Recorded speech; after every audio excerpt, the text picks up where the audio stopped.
Assalamualaikum warahmatullahi wabarakatuh. Selamat datang kembali di Fajr Ubaidillah Channel dengan saya Fajr Ubaidillah berasal dari Pandeglang, Banten. Oke teman-teman, Provinsi Banten itu merupakan salah satu daerah yang terkenal sekali dengan ilmu kebal dan ulamanya. Di video ini kita akan membahas ulamanya dulu. Untuk ilmu kebalnya kita abaikan dulu ya. Di Banten, ulama atau kiai itu dianggap sebagai seseorang yang paling dihormati dan paling dihargai.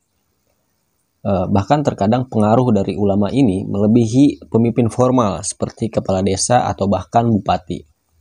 Nah, saking dihormatinya ulama-ulama ini di tanah Banten, itu sampai ada sebuah gelar penghormatan ya yang disematkan kepada beberapa ulama yang dianggap paling keramat di tanah Banten.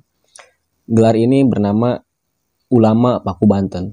Apa itu Ulama Paku Banten? Ulama Paku Banten itu biasanya adalah seorang kiai dengan level keilmuan yang sangat tinggi. Sehingga masyarakat Banten itu biasanya menganggap mereka itu adalah waliullah. Karena mereka itu waliullah, masyarakat Banten itu percaya doa-doa dan perkataan dari mereka itu dapat terkabul dan berpotensi menjadi sebuah kenyataan. Dan terkadang ulama Paku Banten ini dianggap sebagai penolak bala atau penolak bencana. Karena masyarakat Banten itu percaya bahwa ulama Paku Banten ini adalah orang-orang yang sangat dekat dengan Tuhannya. Karena kedekatannya dengan Tuhan, sehingga masyarakat Banten itu menganggap perkataan atau doa-doa dari ulama Paku Banten ini itu sifatnya kuat. Karena berasal dari orang-orang yang bersih dan orang-orang yang telah dekat dengan Tuhannya. Dan setidaknya sudah ada 3 ulama Paku Banten yang berhasil saya rangkum, yang pastinya sudah tidak asing lagi di telinga warga Banten. Dan mungkin di akhir video saya juga akan memberikan sedikit kritik pada hal ini ya. Jadi jangan kemana-mana, ayo kita mulai videonya.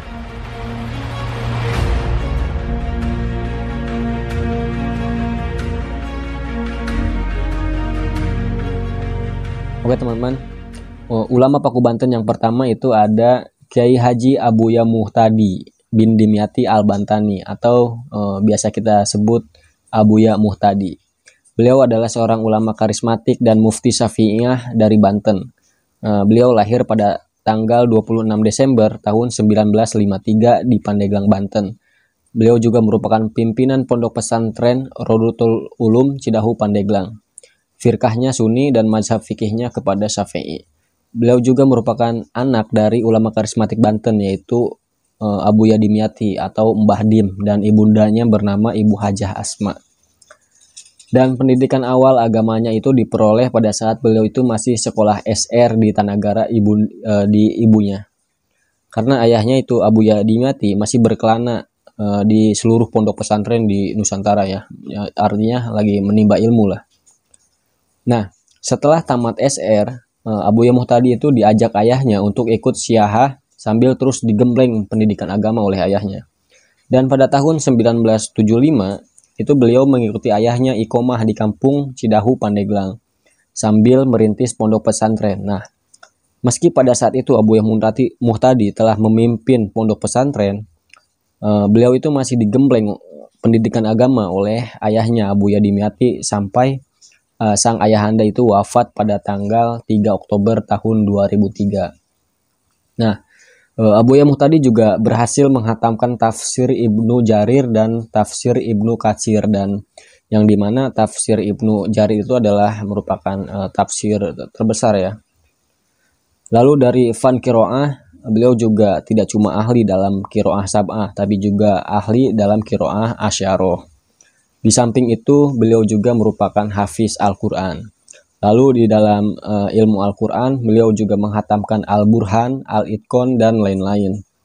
Lalu di ilmu hadis, beliau menghatamkan Kutub Ad-Sittah, dan ilmu fikih, beliau menghatamkan Tuhfatul Muhtaj, Muhnil Muhtaj, dan lain-lain. Nah, maka dari itu menurut saya tidak terlalu berlebihan ya jika kita menyebut beliau itu sebagai mufti Syafi'iyah. Karena telah menghatamkan 4 kitab pedoman, Mutaakhirin, As-Syafi'iyah, dan kitab Rawdatul Thalibin. Dan beliau juga pernah mengeluarkan sebuah fatwa yang fenomenal menurut saya, yaitu tentang Pancasila dan Hizbut Tahrir. Nah, itulah Abuya Muhtadi. Dan ulama Paku Banten yang kedua itu ada Abuya Munfasir. Nah, sebetulnya saya tidak mendapatkan cukup data yang banyak ya tentang Abuya Munfasir ini. Namun Abuya Munfasir ini bernama lengkap Munfasir Hafizahullah. Lahir di Padarincang, Serang, Banten. Beliau juga merupakan salah satu ulama yang paling dihormati dan dihargai di tanah Banten. Tak heran beliau juga dijuluki sebagai ulama Paku Banten. Nah, sebelum menjadi ulama, beliau itu merupakan seorang dosen, kemudian pindah untuk mendirikan pondok pesantren dengan menjual berbagai hartanya untuk membeli tanah dan membangun pondok pesantren. Nah, kabarnya Abuya Munfasir ini hanya menerima santri laki-laki saja, dan itu pun maksimal hanya 40 orang. Dan syarat untuk menjadi santrinya itu terbilang unik, karena calon santri itu hanya diperkenankan untuk membawa baju yang dipakainya saja. Jadi tidak boleh membawa apapun selain baju yang melekat pada tubuh ya. Dan setelah itu biasanya ada beberapa tes, yaitu tes puasa selama 40 hari, berbuka dengan hanya dengan minum, lalu dilanjutkan dengan puasa hanya memakan umbi-umbian dan lain sebagainya ya. Dan itulah Abuya Munfasir. Lalu ulama Paku Banten yang selanjutnya yaitu ada Abuya Syar'i Al-Bantani. Nah, lahir pada tanggal 8 Oktober 1870 di Ciomas, Serang, Banten. Ya, kalian tidak salah dengar. Memang Abuya Syar'i itu lahir pada tahun 1870. Firkahnya Sunni dan mazhab fikihnya kepada Syafi'i. Beliau juga merupakan ulama Paku Banten yang paling disegani dan dihormati. Abuya Syar'i juga merupakan ulama paling sepuh ya. Dan kabarnya beliau juga merupakan satu angkatan dengan pendiri Nahdlatul Ulama yaitu Kiai Haji Hashim Asy'ari.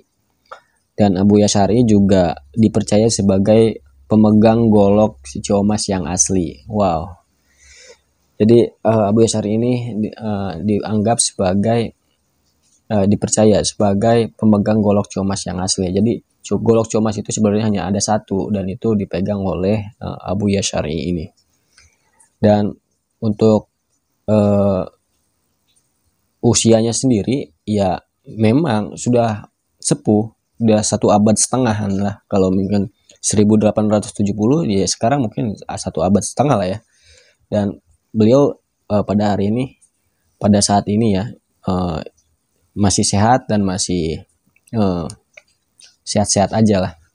Dan kita doakan ketiga ulama-ulama kita yang tadi itu diberikan kesehatan dan dilancarkan semua urusannya, dan diberikan kemudahan di dalam menyampaikan dakwah-dakwahnya ya. Dan untuk tentang kepercayaan masyarakat yang menganggap bahwa ulama Paku Banten ini sebagai penolak bencana, itu menurut saya ya itu kurang berpotensi besar. Maksudnya iya mungkin bisa saja seorang ulama atau alim ulama, orang yang soleh itu berdoa kepada Tuhan untuk tidak ditumpahkan bencana kepada sebuah daerah, itu ya bisa saja. Namun hal yang paling penting dan hal yang paling besar pengaruhnya itu bukanlah sebuah doa-doa itu, melainkan diri kita sendiri. Selama kita masih membuang sampah sembarangan, selama kita masih suka merusak hutan, selama kita masih tidak peduli pada lingkungan, ya bencana itu akan tetap menjadi kenyataan, akan tetap menjadi sebuah momok yang besar. Jadi walaupun walaupun sesepuh kita berdoa siang malam, tapi kalau kitanya, masyarakatnya tidak sadar terhadap lingkungan, masih suka buang sampah sembarangan, ya bencana itu seiring waktu akan terus membesar.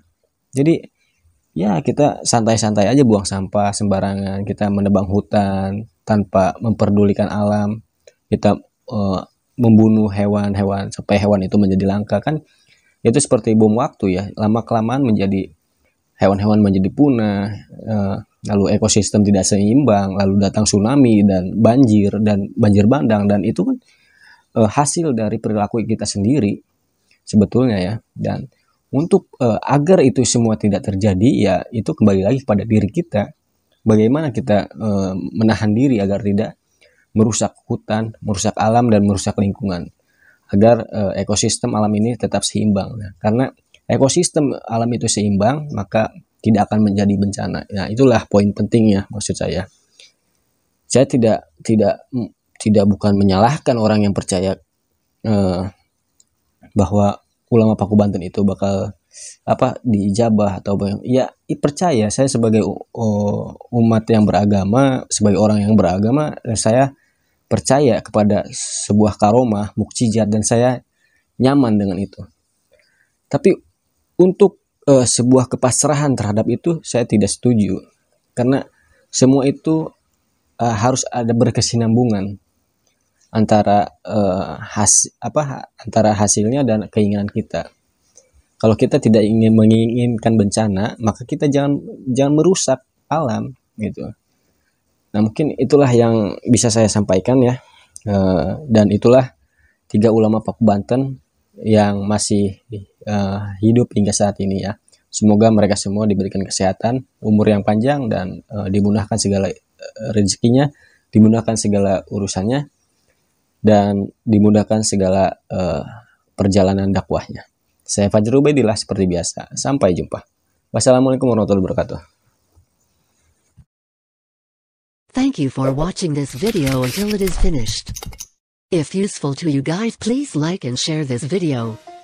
If you have any suggestions for us, leave a message in the comments field. Always support us by clicking the subscribe button, because it means a lot to us. To the next video. See you.